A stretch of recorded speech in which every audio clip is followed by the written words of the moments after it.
আসসালামু আলাইকুম, রুফা রান্নাঘরে আপনাদের সবাইকে স্বাগতম। চলে এলাম আবার নতুন একটি রেসিপি নিয়ে। আমার আজকের রেসিপি আমি পাউরুটি দিয়ে আমি রসমালাই তৈরি করব। তো চলো, আমি আমার রসমালাইয়ের জন্য এই বোতলের মুখটা ইউজ করব। তো আমি প্রথমে একটা ব্রেড থেকে আমি 2টা রসমালাই পিস বের করে নিব।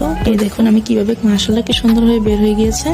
তো দেখুন আমি সবগুলোকে কিভাবে কেটে নিয়েছি। আজকের ব্রেড দিয়ে রসমালাই তৈরি করতে আমার উপকরণ হিসেবে যা যা লাগছে, আমি এখানে কাজু বাদাম কুচি নিয়েছি হাফ কাপ থেকে একটু বেশি গুঁড়ো দুধ, এখানে রয়েছে কাঠবাদাম কুচি, রয়েছে ঘি, এবং আজকে আমি কাস্টার্ড দিয়ে রসমালাই তৈরি করব। নিয়েছি কাস্টার্ড পাউডার, আমি একটা ব্রেড নিয়েছি, সেখানে নিয়েছি আস্ত কয়েকটা এলাচ এবং দিয়েছি কাঠবাদাম কুচি এবং কাজু বাদাম কুচি, এবং আমি এখানে কাস্টার্ড পাউডার ইউজ করেছি। দেখুন আমার রসমালাইয়ের মালাইটা হয়ে গিয়েছে, আমি এখন এটাকে নামিয়ে নিব। দেখুন তো আমি আমার রসমালাই মালাইটা এখন আমি অ্যাড করে দিব। আমি এটাই হচ্ছে আমার রেসিপির ফাইনাল লুক। আশা করছি আমার রেসিপিটি ভালো লেগেছে। ভালো লাগলে আমার চ্যানেলটি সাবস্ক্রাইব করে দিবেন এবং পাশে থাকা বেল বাটনটি অন করে